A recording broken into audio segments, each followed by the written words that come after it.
Hi everybody. So today we're going to give a quick overview of the curriculum that we're using this year and describe to you how we're going to do the schooling. So over here is where I keep all the curriculum, and this is where in their daily learning notebooks is where I keep copies of their work. Here in this rainbow cart I have all the books, and at the top just some extra books and then our calendar pieces that go on our calendar. And I'll pull open the drawers and take out the books and describe to you guys how we're going to use them. So I have these drawers divided up by subject, but they're combined for both of my oldest children. So the top one I have all of our science materials. So well, basically for my oldest, he has the interactive science, and I just break it down for my 4-year-old as well. And so far I'm not too fond of this book. It's not my favorite science, but for now it works. It gives me kind of ideas on what first and second graders should be learning about. So we've just done the first few chapters.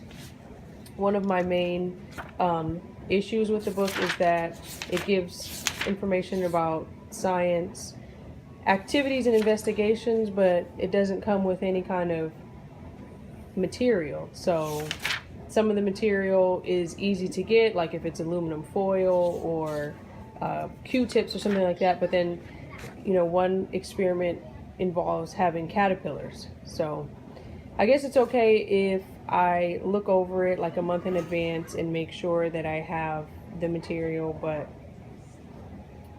it's okay for now. I'll just say that. Also some supplementary stuff. I got this from Target and just talks about the various animals. And then I also keep their interactive notebooks. So we're going to try interactive notebooking this year. And my youngest has one as well. Or I should say my middle son. So basically what we do with the interactive notebooks is just make it a little bit more fun instead of just filling out worksheets. And my oldest sometimes also just does random reports about different animals. So I put those in here as well, and it's just a great way to look over stuff at the end of the year. And this has various experiments to work on throughout the year, and we'll be doing those as well. So in our second drawer are our journals, and that's pretty much what you see right there. Just daily, I want them to draw a picture and write a word or a sentence just to their ability. I don't require much for that. And then for social studies and geography, we're using the social studies interactive notebooks. We were working on Native Americans, like I've said a few times, and that's just kind of where we started. Who am I? And beneath there, they worked on writing the address and their name. I'm not going to show that for privacy, but also another target by U.S. presidents. And then we have beginning geography for my 4-year-old and then for my 5-year-old. And these are really fun. Both of my children really love working on these. And the way they work is basically they have like a question a day, but we really work on all the questions in a week. And sometimes I'll have my son write them, or I just verbally ask him for the answer, and then he lets me know what the answers are. And just gives a good overview of how to use maps and different types of maps and compass roses and stuff like that. In our next drawer we have math. So my youngest is working on the primer version of Matthew C, and we've already gone through about 11 weeks of work because he really loves it, and I try not to stop him if he wants to keep going. And my oldest is on beta, and we're only on week 4 through here. His is a little bit more a little bit harder than my 4-year-old's, and that's fine. We also have Dave Ramsey's Financial Peace Junior, so we're learning about money and understanding how that works. This is just the tests for the beta version. And we also have just some supplementary counting coins and time book as my oldest and middle get to those areas. The next section we have is reading. So I'm using this Ordinary Parent's Guide to Teaching Reading, and I really enjoy it. I'm a fan of understanding phonics completely before learning how to read, and I think it really gives a good foundation in understanding phonics. I also like the fact that there aren't any pictures in the book, because they can't just guess at what it is they see. They really have to work on the letter sounds and sounding everything out. And so far my oldest is on lesson 97, but he already reads pretty well and started reading chapter books by himself this week.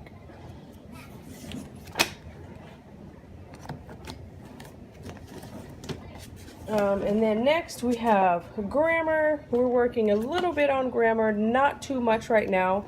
We've been working through the Well-Trained Mind recommended first language lessons, and I do really like this book because it works through grammar but also memorizing various poems.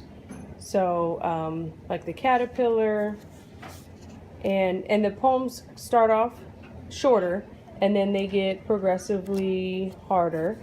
And they're also, like the poem, one recent one that we learned was about the months of the year and how many days each has. So this one. And that's also applicable to daily life, so that's good as well.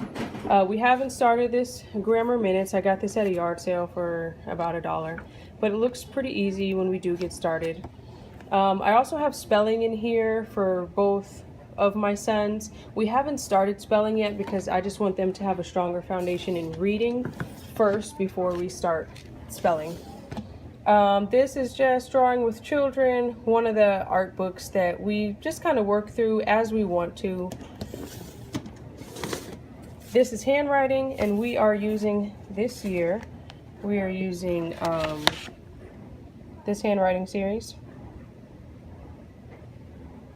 And so my middle son is in book A, and my oldest is in book C. And we like it so far. As long as they take their time, they do pretty well in it. And then what we will get to eventually is my first story writing book for my oldest. And this looks like a pretty fun book. They get to write in the speech bubbles, and it goes through different parts, different ways to write, or different parts of story writing, I should say. And this is just a handwriting chart that I laminated so they could write on. And also cursive practice. When we get there, my oldest has shown an interest in writing cursive, so we can use that to write cursive or practice his writing. This is our critical thinking folder. So developing the early learner is for my youngest, and building thinking skills is for my oldest. And then the last folder is German. So we are part German, so we also want to learn how to read and write in German as well. So right now we're just working on basic and how to recognize and how to spell out, or how to sound out,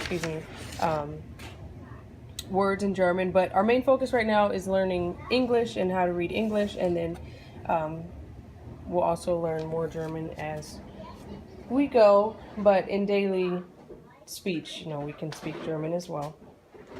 So that gives a basic overview of our curriculum that we'll be using this year. And like I said, in these notebooks I keep all of their work. And I got this printable from Confessions of a Homeschooler. So I keep their main work in these sections. So just whatever they've worked on this year, I can keep track of in here. We use this just as a supplemental thing to our curriculum. And I keep track of our read aloud books that I read to them, and I have my oldest work on book reports, but they're pretty simple for now. A lot of drawing and just verbally telling me what the book was about. And this is part of our library on base. They have a book camp, like boot camp instead of boot camp book club. So they earn patches for every 4 books that they read. So for these particular books, whatever books he reads by himself is what he can use to fill out these book reports for the library. And this helps me just keep track of his work, and at the end of the year I can bind it all together, or just keep the binder and just have a record of the work that he has done, and just to kind of able to look back and just see what we've done and how much he's improved over the year.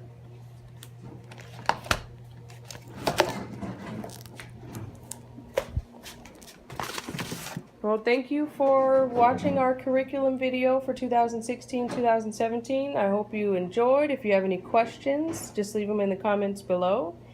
And have a great day.